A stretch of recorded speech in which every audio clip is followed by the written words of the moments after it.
The guilt offering. When a person sins in hearing the spoken oath, and he is a witness whether he saw or knew about the incident, if he does not report it, he bears guilt. Or when a person touches any ceremonial unclean thing, whether it is a carcass of unclean wildlife, or a carcass of unclean domestic animal, or a carcass of an unclean crawling thing, and he did not realize it, then he has become unclean and guilty. Or when he touches human cleanness, any uncleans by which he may become ceremonial unclean, and he does not realize it, when he realizes it, then he shall be guilty. Or when a person swears by speaking and rashly with his lips to the devil, or to do good, anything that a man may speak rashly by oath, and he did not realize it, but when he realizes it, then he has become guilty of any of these things.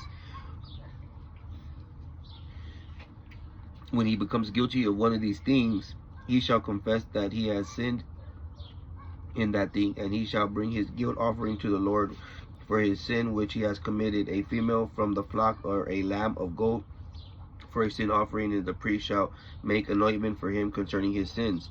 If he cannot afford an animal, then he shall bring forth his guilt offering to account to the sins that he has committed, 2 turtle doves or two pigeons to the Lord, one for a sin offering and one for a burnt offering. He shall bring them to the priest, who shall offer them for the sins offering first. He will wring off his head at its neck, but he shall not serve it. Then he shall sprinkle some of its blood sins on the side of the altar, and the rest of the blood shall be poured on the base of the altar. It is a sin offering, but the second shall be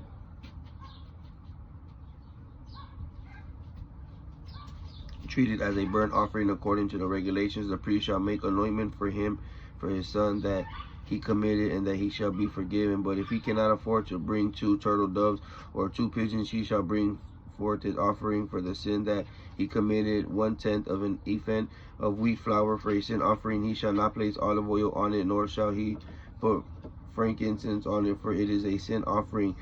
Then he shall bring it to the